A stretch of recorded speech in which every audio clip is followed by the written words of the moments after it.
Siapa yang gak suka mie instan ini, ayo? Saya pun termasuk salah satu penggemar makanan instan yang katanya gak sehat ini. Jadi, saya kalau mau makan mie instan ini, ada jadwalnya. Semacam jadwal kereta ya. Untuk mengurangi efek guilty pleasure, saya pun menambahkan sosis ke dalamnya. Sayurannya pun saya perbanyak. Walau akhirnya kempes. Saya tambahkan telur rebus, tomat cherry, daun bawang, dan bawang goreng. Voila, mie instan pun siap disantap. Yummy!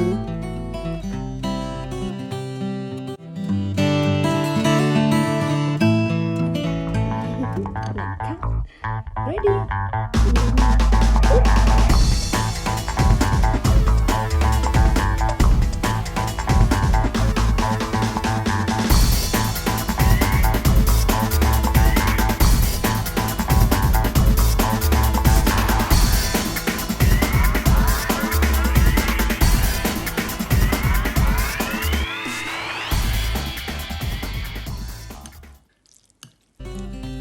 Tapi, tahukah berapa kalori yang dikonsumsi dengan memakan semangkok mie instan ini? Saya pun penasaran dan cari tahu di Google. Hasilnya, ya ampun. Menurut web ala dokter, mie instan ini memiliki kalori hampir 5 kali lipat lebih banyak dari nasi putih dengan berat yang sama. Jadi kalau setiap kita memakan sepiring nasi putih menghasilkan 200-300 kalori, dengan memakan semangkok mie menghasilkan 1000-1500 kalori. Padahal idealnya kita hanya memerlukan 1800-2500 kalori per hari. Apalagi ditambah sosis dan telur. Waduh.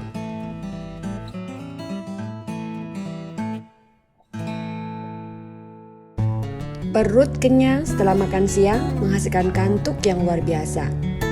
Tidur siang yang nggak mungkin di tengah kerjaan. Kopi pun menjadi pilihan. Creamer? Big no, apalagi gula. Jadi cukup kopi hitam saja dan ditemani buah kurma dan buah apel. Alias kembali kerja.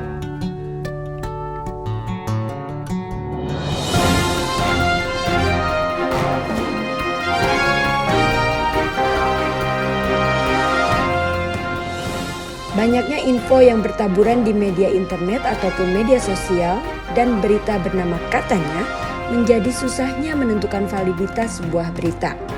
Kali ini karena kita mau bahas tentang makanan sehat sumber nutrisi sebagai peningkat imunitas, kita dengerin yuk dokter cantik ahli gizi, Dr. Lady Dita Alfara yang mau sharing tentang apa saja dan bagaimana makanan sehat yang memenuhi nutrisi itu. Hanya di komunitas Ngopi Sore. Assalamualaikum warahmatullahi wabarakatuh. Apa kabar semuanya? Selamat sore Abu Dhabi dan selamat malam Indonesia. Hai Ngopi Sore Lovers. Untuk tema pertama di konten edukasi sambil ngopi ini adalah nutrisi untuk meningkatkan imunitas. Acara kali ini disponsori oleh Mumtaz Organik dan Mama Esensial. Mumtaz Organik itu punya IG @mumtazorganik dan Mama Esensial punya IG juga @mamaesensial. Nah, jangan lupa di follow IG-nya. Dr. Lady Dita Alfara. Dr. Lady Dita Alfara biasa disapa dengan panggilan Dr. Dita. Baiklah, kepada Dr. Dita kami persilahkan untuk menyampaikan ini materi. Kita akan berbagi nih mengenai nutrisi untuk meningkatkan imunitas.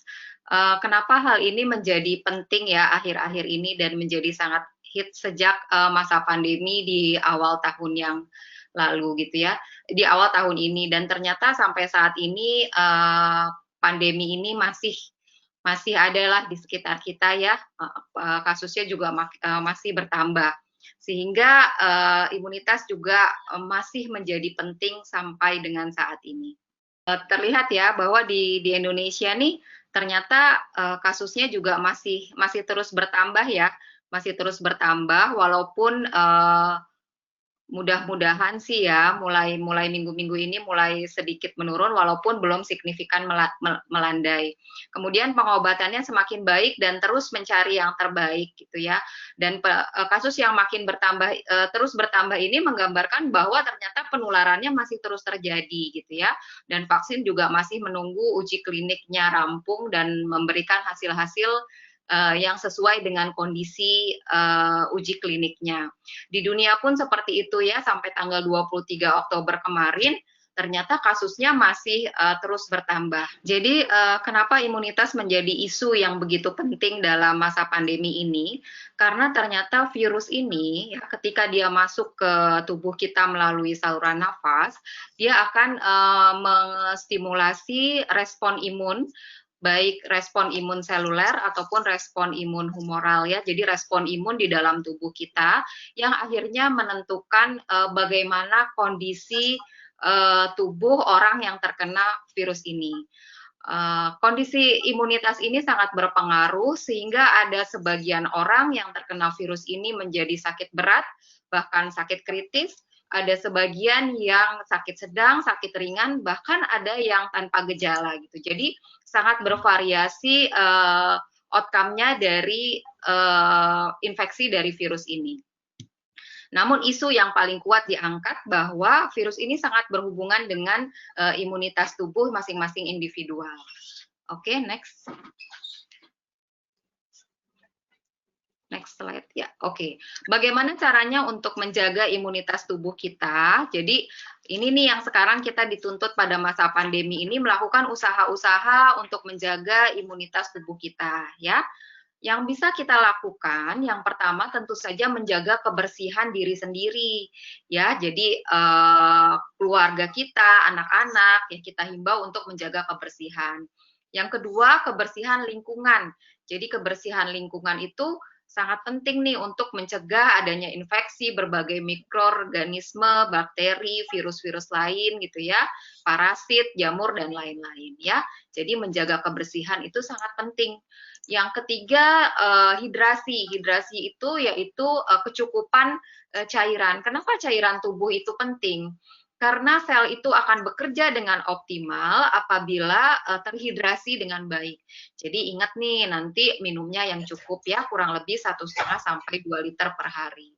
Kemudian walaupun kita juga kaum rebahan nih di rumah, tapi tetap harus aktif melakukan olahraga yang bisa dilakukan di rumah gitu ya. Jadi untuk ibu-ibu bisa diajak keluarganya, anak-anaknya untuk melakukan kegiatan yang aktif ya. Tujuannya sama, untuk meningkatkan imunitas. Selain itu, walaupun kita berada di rumah, juga ingat bahwa kita juga perlu tidur yang cukup gitu ya. Walaupun kayaknya kita nggak beraktivitas keluar dan lain-lain, tapi tetap harus mengatur pola tidur karena ini hubungannya juga erat dengan imunitas tubuh. Dan juga kendali stres. Kenapa harus kendali stres? Ketika karena saat stres, banyak sekali hormon-hormon kortisol atau hormon stres yang dikeluarkan, yang pastinya juga akan mempengaruhi imunitas kita. Jadi hal-hal inilah yang penting untuk kita perhatikan. Selain itu, yang akan kita bahas panjang dan lebar hari ini adalah nutrisi. Jadi nutrisi juga memegang peranan penting dalam sistem imunitas kita. Oke, next. Nah, sebelum kita bicara tentang nutrisi, ada baiknya kita mengenal diri kita dulu nih. Bagaimana sih status gizi kita ya? Nah, bagaimana cara menentukan status gizi yang mudah, yaitu dengan menghitung indeks massa tubuh. Jadi teman-teman bisa nih hitung sendiri ya dengan rumusnya seperti ini, berat badan per tinggi badan kuadrat ya. Misalnya nih berat badannya 85 kilo, tinggi badannya 165 cm, dijadikan meter dulu, kemudian dimasukkan rumus ke 85 dibagi 1,65 kuadrat. Hasilnya 31,22 dimasukkan ke kriteria Asia Pasifik ini. Hasilnya kita ada di obes 2. Jadi kalau kita udah mengenal diri kita, wah kita nih masuk obes 2 nih ya, grade-nya grade 2. Berarti harus mulai memperhatikan asupan, aktivitas fisik, dan lain-lain. Kemudian cara lain yang juga mudah dilakukan untuk menilai status gizi kita adalah mengukur lingkar pinggang. Caranya tidak sulit, hanya butuh pita ukur saja, kemudian dilingkarkan ke bagian perut yang terbesar ya. Pada wanita, standarnya adalah kurang dari 80 cm, pada pria kurang dari 90 cm. Jadi nanti di masing-masing boleh ukur ya di rumah. Nah, ini juga menggambarkan kalau lebih dari cut off ini, menggambarkan adanya simpanan lemak yang berlebihan di dalam tubuh, yang pastinya akan meningkatkan berbagai resiko penyakit. Salah satunya adalah mungkin penyakit jantung koroner ya, yang sering dihubungkan dengan lingkar pinggang yang lebih. Oke, next slide.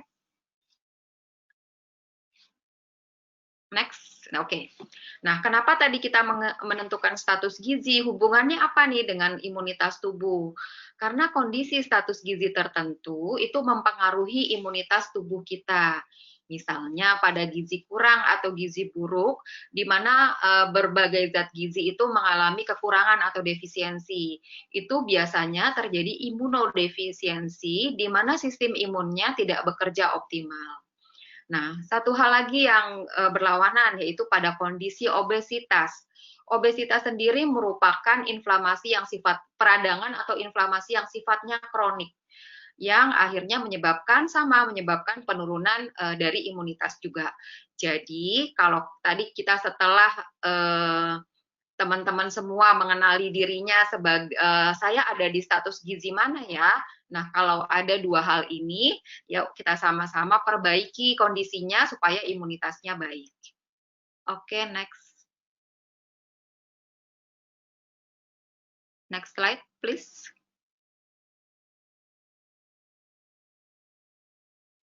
Next lagi Bu Data, ini Dokter Dita. Ya.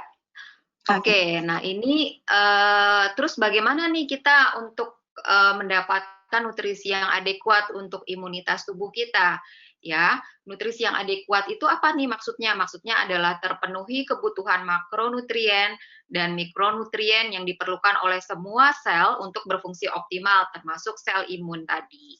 Nah, makronutrien apa? Makronutrien itu karbohidrat, protein, lemak, mungkin sudah sering dengar ya, nanti kita bahas lebih lanjut.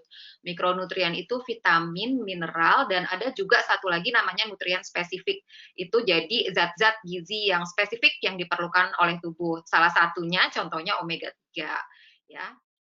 Secara genetik, vitamin D, metabolisme vitamin D ini dipengaruhi juga. Jadi ada orang-orang atau individu yang memang sudah makannya cukup, terpapar sinar mataharinya cukup, tapi tetap defisiensi.